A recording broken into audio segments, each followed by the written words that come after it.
Hello नमस्ते, मैं विजय आप सभी साथियों का एनएस शिक्षा परिवार में स्वागत करता हूं। कैसे हो साथियों? उम्मीद करता हूं बहुत ही शानदार होंगे और अपनी पढ़ाई बहुत अच्छे तरीके से करते होंगे। साथियों, नया प्रैक्टिस सेट है और पहला क्वेश्चन आपकी स्क्रीन पर है। इससे पहले अगर आप हमारे चैनल पर नए हैं तो चैनल को सब्सक्राइब करें, वीडियो को लाइक शेयर जरूर करें। पहला क्वेश्चन है, संज्ञा अथवा सर्वनाम। संज्ञा अथवा सर्वनाम के जिस रूप से उनका संबंध वाक्य के किसी दूसरे शब्द के साथ प्रकाशित होता है उसे क्या कहते हैं? क्रिया विशेषण कहते हैं, संबंध सूचक कारक उपयुक्त में से एक से अधिक। बताएंगे क्या कहते हैं? साथ ही इसका आंसर हो जाएगा कारक। कारक क्या करता है? कारक वाक्य में एक संज्ञा या सर्वनाम का दूसरे संज्ञा या सर्वनाम शब्दों के साथ क्रिया से संबंध जोड़ता है। क्या करता है? एक संज्ञा या सर्वनाम शब्दों का दूसरे संज्ञा या सर्वनाम शब्दों के साथ क्रिया से संबंध जोड़ता है, वो क्या कारक कहलाता है। संबंध सूचक साथी ये भी एक संज्ञा या सर्वनाम का दूसरे संज्ञा सर्वनाम से संबंध जोड़ते हैं। ये क्या करते हैं? संज्ञा सर्वनाम का दूसरे संज्ञा सर्वनाम से संबंध जोड़ते हैं, लेकिन क्रिया के साथ नहीं जोड़ते हैं। क्रिया के साथ केवल कारक ही जोड़ता है। और क्रिया विशेषण साथी क्या करते हैं? क्रिया की विशेषता बताते हैं। क्या करते हैं? क्रिया विशेषण क्रिया की विशेषता बताते हैं। जो क्रिया की विशेषता बताए वही क्रिया विशेषण होता है। अगला क्वेश्चन नंबर 2 है आपकी स्क्रीन पे। मामा का बहुवचन बताएं। क्या होगा? मामा, मामागण, मामा लोग, मामा वर्ग। साथ ही इसका आंसर हो जाएगा ऑप्शन ए। मामा का बहुवचन क्या होगा? मामा ही होगा। साथ ही जो कुछ ऐसे बहुवचन जो सेम होते हैं, जैसे नाना हो गया, नाना का बहुवचन क्या होगा? नाना हो गया।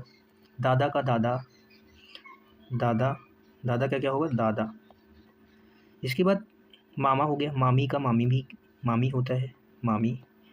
ऐसे भी जो शब्द आपको देखने को मिलते हैं अपने परिवारजन में होते हैं, वो अधिकांशतः सभी क्या होते हैं? बहुवचन में समान होते हैं। क्या होते हैं? बहुवचन में समान होते हैं। अगला क्वेश्चन है, क्वेश्चन नंबर 3 है आपकी स्क्रीन पे। किस वाक्य में पूर्वकालिक क्रिया का प्रयोग हुआ है? यह नहाकर पढ़ेगा, रेलगाड़ी स्टेशन पर पहुंच चुकी थी, थोड़ी देर पहले पानी बरस रहा था, घंटा लगते ही वह चल पड़ा। पूर्वकालिक क्रिया साथी क्या होती है कि एक कार्य पहले पूर्ण हो चुका है, पहले पूर्ण कार्य हो चुका है पहले, और उसके बाद एक दूसरा कार्य शुरू हो रहा है। पूर्ण कार्य पहले, उसके बाद एक कार्य और हो, उसके बाद क्या हो? एक कार्य और हो। आप यहाँ पे देखेंगे राइट आंसर हो जाएगा इसका ऑप्शन ए। यह नहाकर, यानी नहाकर फिर पढ़ेगा, यानी वह नहाकर एक कार्य पूर्ण करने के बाद दूसरा कार्य करेगा। एक कार्य पूर्ण होने के बाद दूसरा कार्य होगा तो वहाँ पे पूर्वकालिक क्रिया होती है। यहाँ पे आप देखेंगे वह नहाकर, यानी एक कार्य पूर्ण करने के बाद फिर पढ़ेगा, तो यहाँ पे हो जाएगी पूर्वकालिक क्रिया। रेलगाड़ी स्टेशन पर पहुँच चुकी थी, इसका नहीं होगा पूर्वकालिक। थोड़ी देर पहले पानी बरस रहा था, ये भी नहीं होगा। घंटा लगते ही वह चल पड़ा, ये भी नहीं होगा। अगला क्वेश्चन नंबर 4 है आपकी स्क्रीन पर। इस चित्र को छूना मना है, यह किस प्रकार का वाक्य है? प्रश्नवाचक वाक्य, निषेधवाचक, विधानवाचक, संकेतवाचक। प्रश्नवाचक वाक्य में साथी क्या होता है? प्रश्न करने के लिए प्रयुक्त होता है। किसके लिए? प्रश्न के लिए, प्रश्न के लिए प्रयुक्त होता है। और संकेतवाचक वाक्य साथी क्या होता है? एक काम का होना अगर दूसरे काम पे निर्भर हो तो वही क्या होता है? संकेतवाचक होता है। जैसे कहा कि अगर बारिश अच्छी होती तो फसल अच्छी होती, अगर बारिश अच्छी होती तो क्या होती? फसल अच्छी होती। तो उसमें क्या होता है? संकेतवाचक है, यानी एक बात का दूसरे बात पे निर्भर। विधान का साथी अगर बात करें तो किसी काम के होने या किसी काम के अस्तित्व का बोध हो। क्या हो? अस्तित्व का बोध हो। निषेधवाचक में किसी काम को न होने का बोध हो, किसी काम के न होने का बोध हो, किसी काम के न होने का बोध हो। और इसमें साथी जो शब्द प्रयोग में होते हैं, जैसे मना करना, मना, नहीं, न होना आदि शब्द क्या होते हैं? प्रयुक्त होते हैं, तो वही क्या होता है? निषेधवाचक होते हैं। यहाँ पे आप देखेंगे इस चित्र को छूना मना है, मना है क्या है? निषेधवाचक है। और अगर आपसे पूछा जाए वाक्य के कुल कितने भेद होते हैं, तो वाक्य के कुल कितने भेद होते हैं? 8 भेद होते हैं वाक्य के अर्थ के आधार पर। अगला क्वेश्चन है, नीचे दिए गए शब्दों में किसकी वर्तनी शुद्ध है? अकाल, आजीविका, सन्यासी, अनुग्रहित। बताएंगे साथी क्या होगा शुद्ध वर्तनी का शब्द? अगर अकाल की बात की जाए तो अकाल, अकाल नहीं होता है, क्या होता है? अकाल होता है इसका शुद्ध वर्तनी।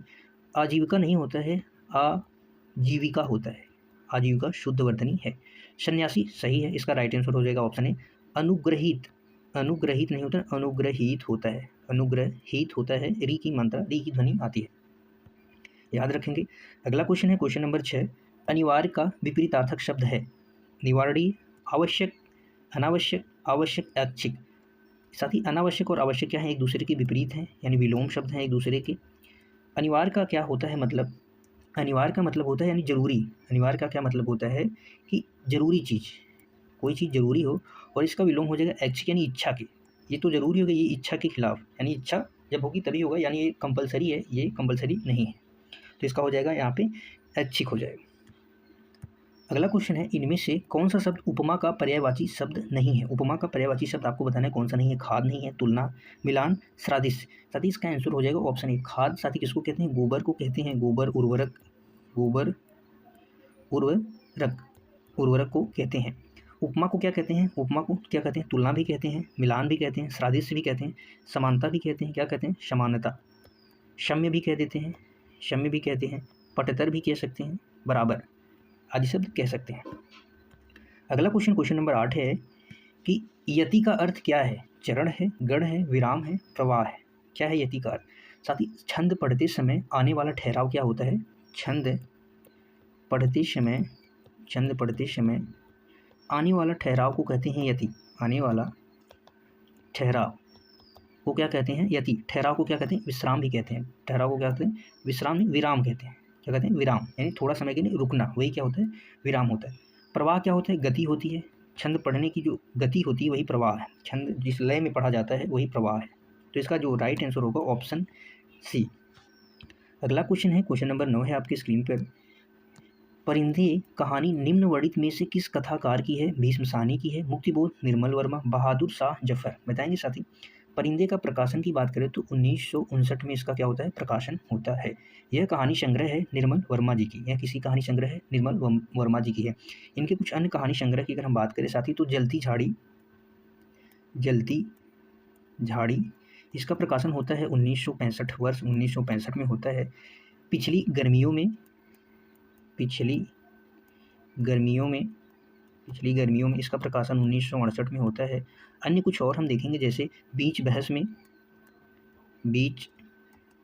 में इसका प्रकाशन होता है 1973। कव्वे का काला पानी प्रसिद्ध है। कव्वे और काला पानी, कव्वे का नहीं, कव्वे और काला पानी इसका होता है 1983 में होता है।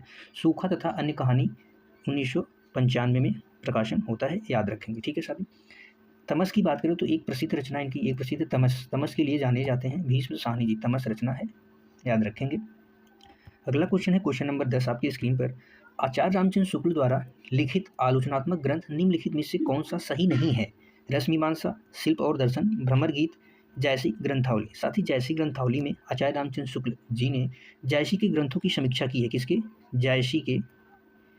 जायसी के ग्रंथों की समीक्षा की है। ग्रंथों की समीक्षात्मक भूमिका लिखी है।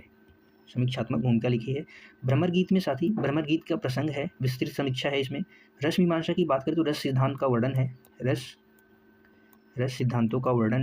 सिद्धांतों का वर्णन। तो अगर इसकी बात की जाए इसके आंसर की, तो इसका हो जाएगा आंसर शिल्प और दर्शन। 1961 में प्रकाशन होता है। इसके रचनाकार हैं सुमित्रा नंदन पंत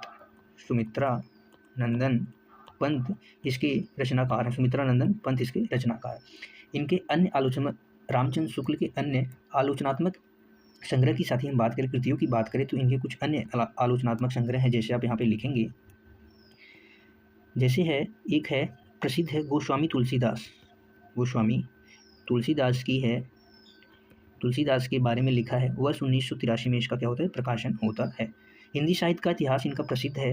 हिंदी साहित्य का इतिहास जो विधेयवादी पद्धति में, कौन सी पद्धति है हिंदी साहित्य के इतिहास में? तो विधेयवादी पद्धति है। इसका प्रकाशन होता है 1929 ईस्वी में। और सबसे ज़्यादा प्रचलित हिंदी साहित्य का इतिहास कौन सा है? यही है, अक्सर यही पढ़ा जाता है। और अन्य अगर आलोचनात्मक भी बात करें तो काव्य में रहस्यवाद 1929 में प्रकाशन होता है। आदि इनकी आलोचनात्मक ग्रंथ है, याद रखेंगे। ठीक है साथी, आज के लिए बस इतना ही बताएंगे। क्लास कैसी लगी आप सभी साथियों का? क्लास को अंत तक देखने के लिए आप सभी साथियों का तहे दिल से धन्यवाद। क्लास को लाइक शेयर जरूर करें। कल मिलते हैं शानदार जानदार क्लास में, तब तक के लिए bye bye. Thank you so much साथियों। खुश रहिए, मस्त रहिए। जय हिंद।